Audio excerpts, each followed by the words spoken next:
For nearly 3 decades, ProviNET Solutions has been providing solutions you can trust. Hello everyone, thank you for joining us today and welcome to the ProviNET Solutions and Pioneer Solutions Point of Care webinar. My name is Mark Nunakoven. I'm the Director of Client Relations at ProviNET Solutions. Please, if you have any questions or comments through this webinar, feel free to enter them into the chat window and we'll do our best to address each of them at the close of this session together. I'm excited to have joining me today Ian Galenter, the Vice President of Healthcare at Pioneer Solutions. Ian brings nearly 20 years of point-of-care technology experience in the healthcare vertical. Very excited to have you here. Ian, thanks for joining. Great to be here, Mark. Thanks for having us. Great. I have some questions for you prepared. Let's go ahead and get started. Sure, would love to. Ian, tell us a little bit about Pioneer Solutions. Sure. Well, thank you, Mark. I really appreciate you having us here today. We're looking forward to having a discussion about the point-of-care environment. Pioneer Solution is a specialty manufacturer of mobile point-of-care equipment that is medical grade. Essentially, we make devices that are application specific, whether it be for ADL capture or EMR.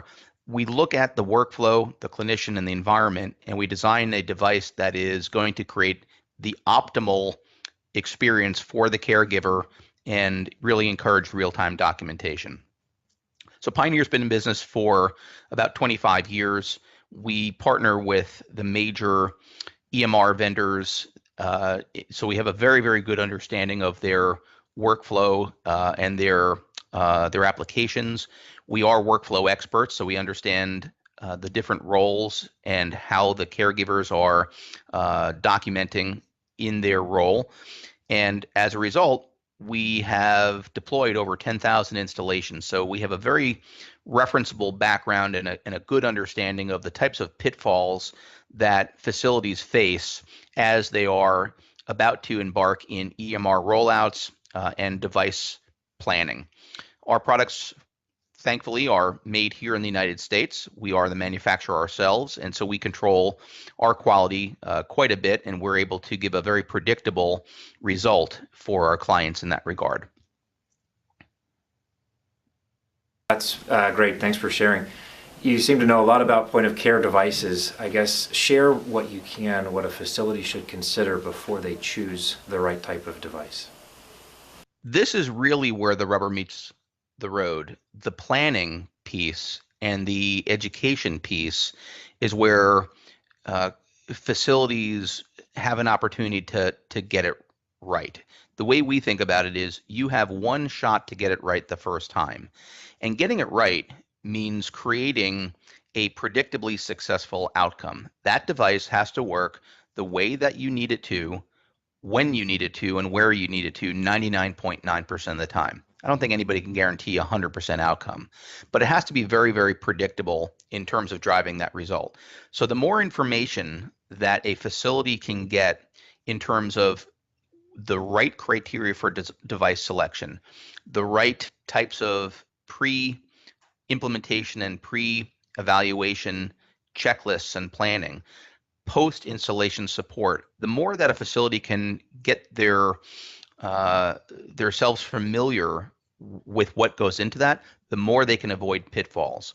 Unfortunately, we've seen all too often facilities who simply want to use a consumer grade device, or think about a tablet that they've seen perhaps in their daily work life or their daily home life that looks attractive and it seems like it might work for their environment, and it's in fact a very attractive device.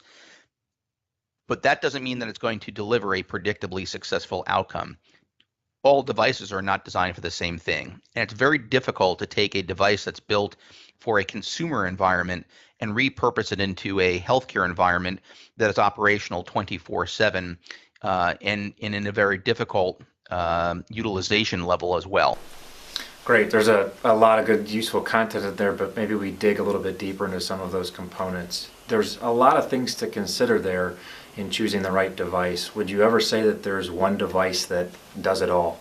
There isn't a silver bullet device that will do it all. Much as I'd love to say that there that there is. And the reason that there's not is because each of the different workflows has a different requirement for performance and functionality.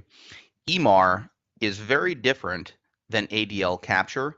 ADL capture is very different than MDS assessments in terms of the type of mobility needs, in terms of the type of documenting, in terms of the touchscreen functionality and optimization that's created by the different software companies, in terms of the free text requirements. There's a whole number of reasons why the devices are needing to do different functionality well.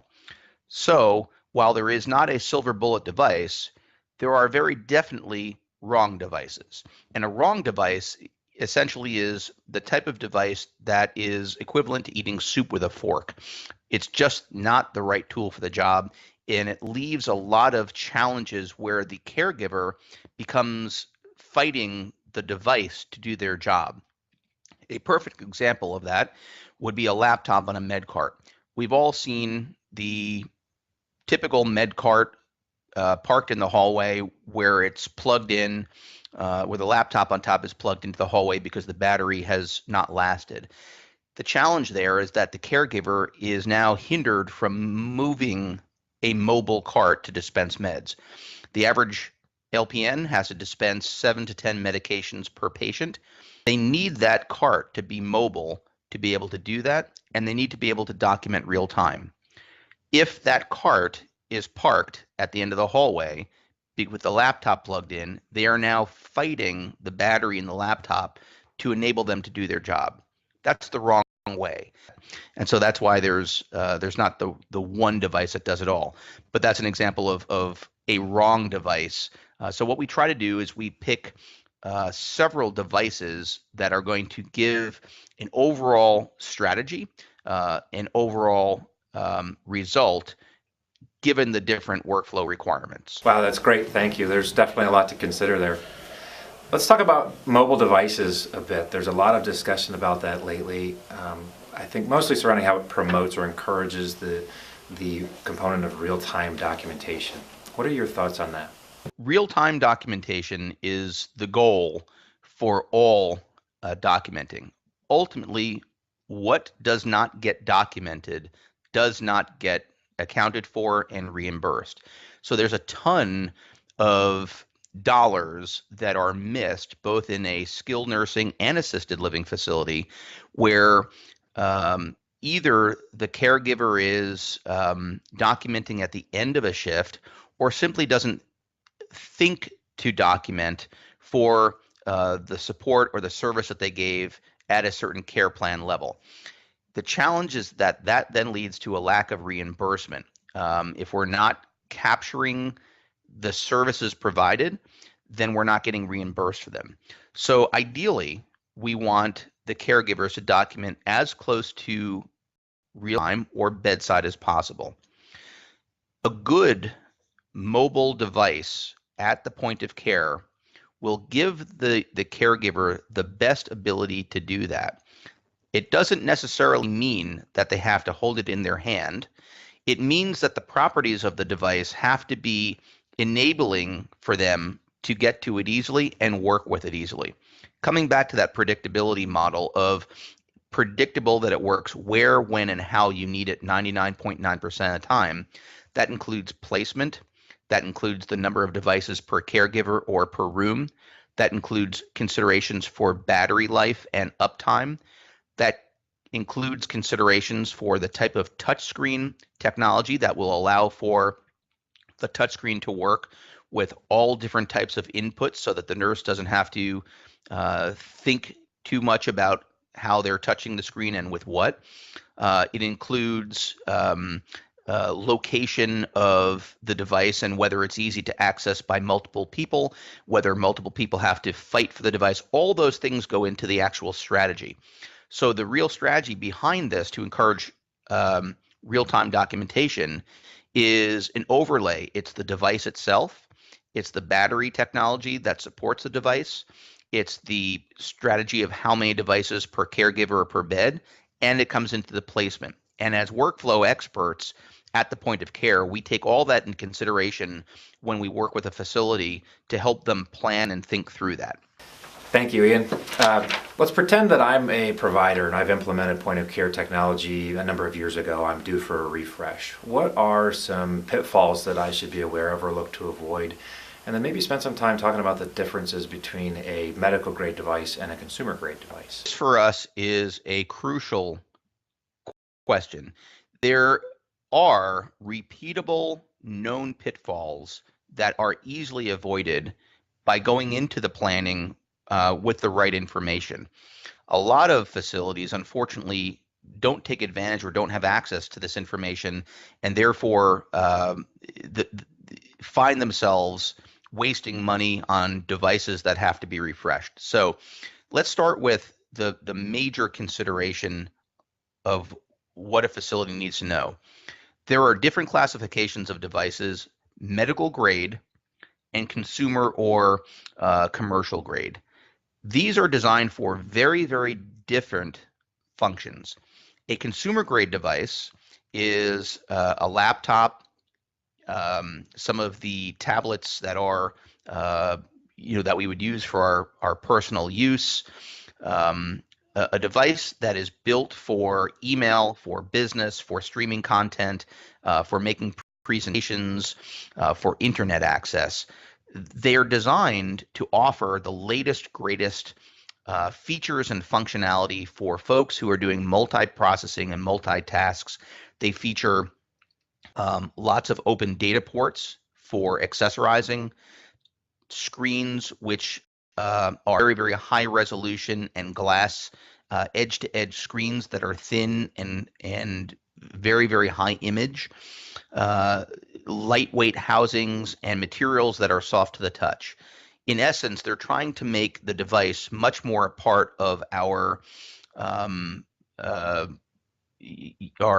person, if you will. A medical grade device is working with a completely different philosophy. First and foremost, it uses antimicrobial medical grade plastics that can be cleaned and are sealed, so there is no exposure to moisture or splashing. It can be cleaned with a hospital-based bleach-based cleaner without any concern for degradation. Secondly, a medical grade device has zero exposed data ports, where nobody can come and plug in a USB dongle or charge a cell phone, or a resident's guest or grandchild can't come in and access data, try to access data. Third, the use of built-in privacy filters behind the LCD enable touch functionality, but also good filtration of HIPAA sensitive information for passersby when a clinician is documenting. The life cycle of a medical grade device is also very, very different. In the consumer space, we see life cycles of 8, 10, 12, 14 months. The idea is to get the next generation device out very, very quickly. In life cycle management for an enterprise, that's the last thing that a facility wants. They want a device that is going to have a long life cycle, 5 years, for example, where they don't have any risks of that device going end of life. If they want 6 more or 10 more devices in 3 years, they know they can get the exact same one that they standardized on. So that's important. Warranties also reflect the level of utilization that comes in a healthcare environment. A medical grade device would have a long 3 to 5 year warranty, whereas a consumer grade device would have a shorter 1 year warranty. Is designed more to be replaced than to be repaired and to last.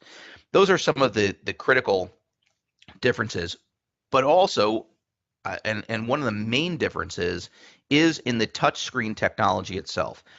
A touch screen in a consumer grade device is designed to be used to flick pictures, to expand, to point and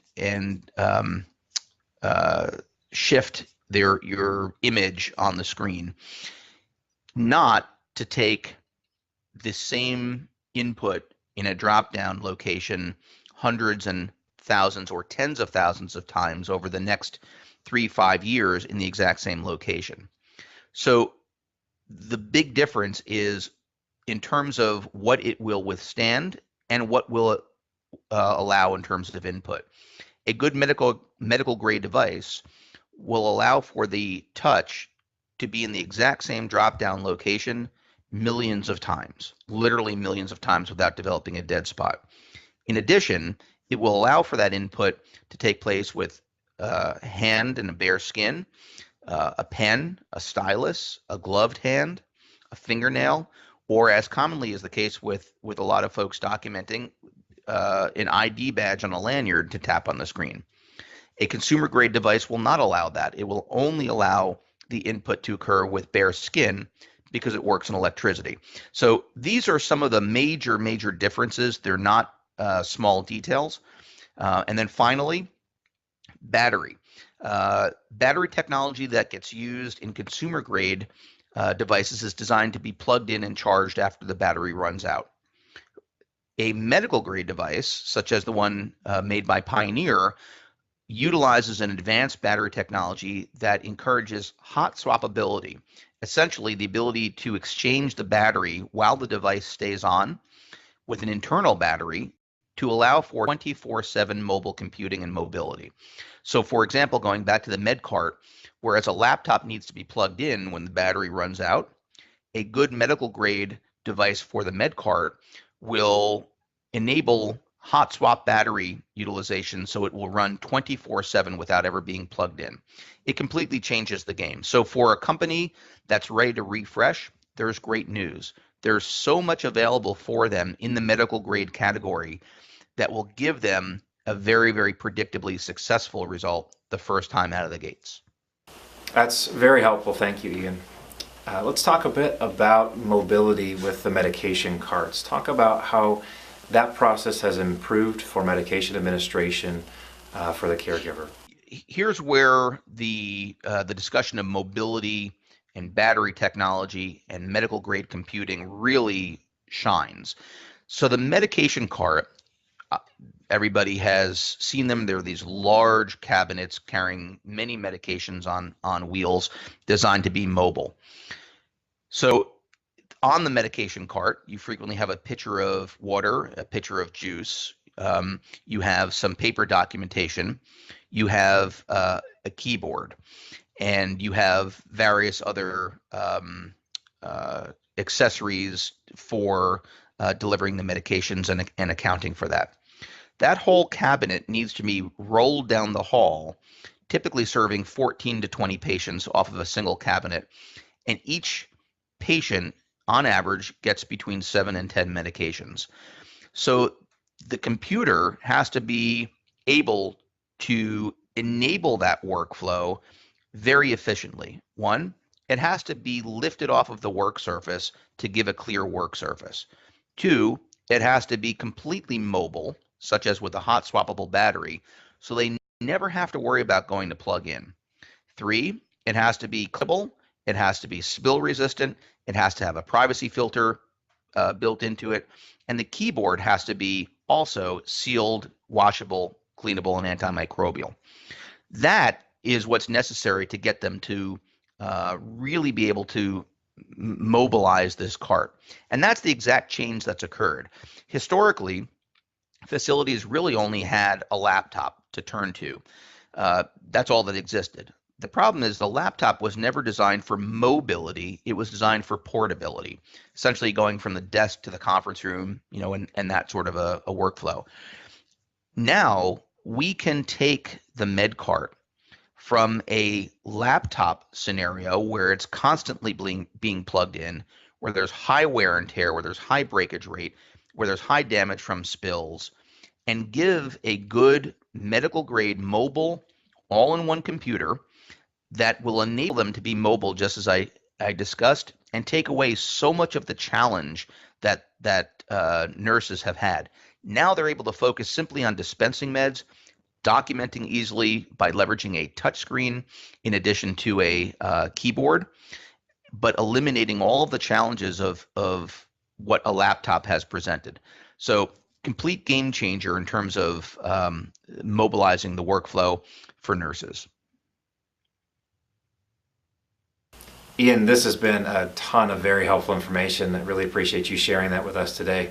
I've also come to appreciate the relationship between our two organizations, Pioneer and ProviNET, over the last several years. Tell us a bit about what that relationship means to you. Resale partners, value-added resellers that are closely tied to the concept of a total solution. Our partners focus around, or an ideal partner for us focuses around support, integration, and infrastructure in addition to the hardware piece. Ideally, they have a very good understanding of the EMR software application and the overall impact of technology within the long-term post-acute care space as it relates both to the caregiver, the business, and the resident. ProviNET exemplifies those characteristics, and because of that, has done a very, very good job representing Pioneer in the way that we would like to be represented. Anybody can sell hardware, and there's certainly a lot of hardware being sold, but it's the overall experience of integrating that hardware into the environment, understanding the workflow, understanding the infrastructure, understanding the support that goes into the overall EMR environment that really makes that hardware a reality. And so we work very closely with ProviNET over the last 5 years, and it's been a great partnership. We have a lot of trust and confidence in ProviNET and their ability to support our customers. Ian, thank you very much for this very insightful deep dive into point of care selection. There's a lot to consider there, and that was all very useful. This concludes our webinar series for today. We will now be answering any of the questions that you've submitted. I also wanted to mention to all those that attended today, there is a very useful guide that will be linked for your review. Ian was kind enough to provide a point of care selection manual, a guidebook of things to consider and things to be aware of as you go through this journey. Please go ahead and send your questions in the chat box, and we'll answer them as our time permits. Thank you again for joining today. Ian, one of the first questions that was sent in, one of the users mentioned that they would be interested in receiving a demo unit. They wondered if there was a way that could be accommodated at all, if there would be a way to ship a unit to their facility.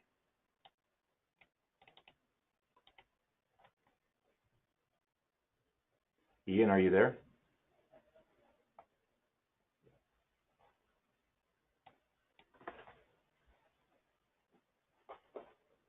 Ian, are you there?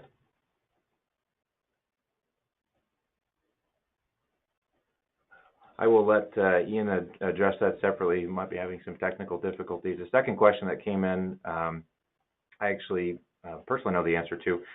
Somebody mentioned that they use cavi wipes in their facility. They were asking what would an end user need to properly clean one of these devices.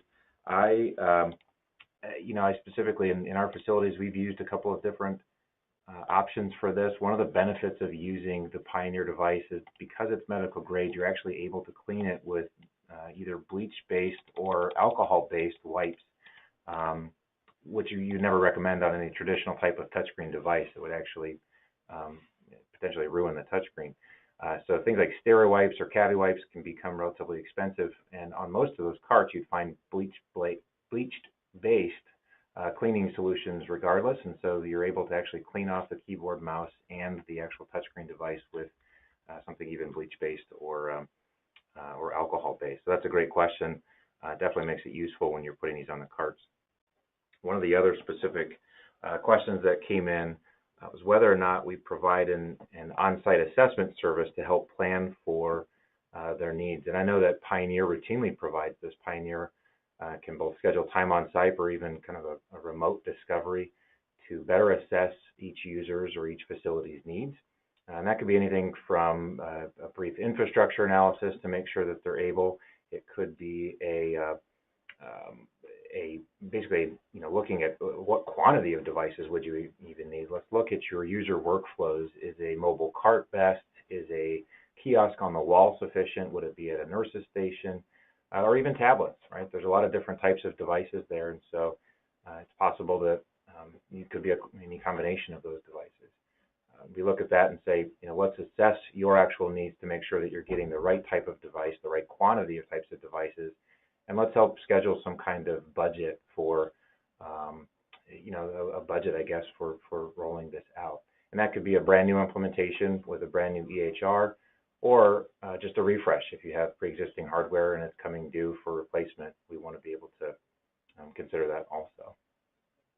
Great question. One of the other questions that came in says, we are interested in devices for the CNAs. How are other organizations balancing the benefits of a small size of a cell phone for charting versus the benefit of a bigger screen that a tablet offers? And I think that really just boils down to the user preference. There's a couple things to consider there. Really, when you look at some of these applications, if you look at Vision, if you look at point-click care, if you look at matrix care, for instance, depending on what the user is needing access to, there's a touchscreen delivery. It's built into those applications, and so you do want to use that touchscreen app. I do find, I guess, the feedback we hear most commonly is that smaller devices make that more difficult to accommodate. You're cramming quite a bit of information on a smaller screen, like an iPhone or something like that. It becomes a challenge, I think, to efficiently find what you're looking for on that screen. You're kind of scrolling around, you're zooming in and out and moving the application around. That's been some pretty common feedback that we've heard. The other problem with smaller types of devices, of course, is asset control. Now you have a device that really needs to be readily available for each of the users on any given shift. And when you think about an iPhone, it might go into a pocket, it goes into somebody's bag. Even if they're not maliciously trying to take that device, they may mistakenly throw it in their pocket and go home with it. And so now there's an issue of how do you get that back, who took it last. The smaller the device, the more likely it is to either be lost or stolen, or in many cases even dropped, and that's always a challenge too. Bigger devices, a tablet or something on the wall, you want to have that predictable outcome, like Ian said. So if the device is on a wall or the device is on a cart, it's readily available. People know where it's at. They know how to access that device, and they can get to it relatively quickly. So yeah, there's just different things to consider. You consider the operational requirement. You consider what are they actually accessing on the device, and how are you poised to control that device to make sure that it doesn't leave the facility in between two shifts if you have some kind of check-in and check-out policy. That's a great. And Mark, Ian here, just going to add a quick to that. I think that's right on. One of the interesting, one of the concepts that has been discussed a lot is the notion of smaller devices being able to be pocketed as a means to encourage real-time documentation. The notion being that if it's in the pocket, then the CNA has it with them at all times, can just pull it out and document bedside. And there are applications, point-click care, for example, that has an app built for an iPhone or a Droid device that that's accommodates a smaller tablet or phone. The challenge isn't so much that you can't use the app. That's perfectly fine. It's more that the device itself has additional management problems, very much like Mark just said. We frequently hear of things like the device gets left on somebody's laundry basket, or if it's in the pocket, there really is no evidence, no data showing that encourages real-time documentation. It also makes it very difficult to manage battery life. When the device is in the pocket, we don't necessarily have the ability to manage the battery the way we would if we had a device that could be had a different type of a power management scenario. And so is it impossible to document? No, it just doesn't give the management of the device the best scenario to be able to do it easily. Great, thank you, Ian.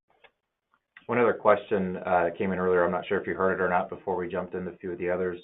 One of the one of the participants today mentioned that they may be interested in receiving a demo device, and how, if at all, you're able to accommodate that for their facility if there's a solution for that. Maybe talk about that process and what exists for anybody interested in going that route. Sure. We love that question because we think that the real best way to know how a device is going to perform in your environment is to actually use it extensively for a period of time, a month or so, ideally, to get used to it and familiar with it prior to purchasing.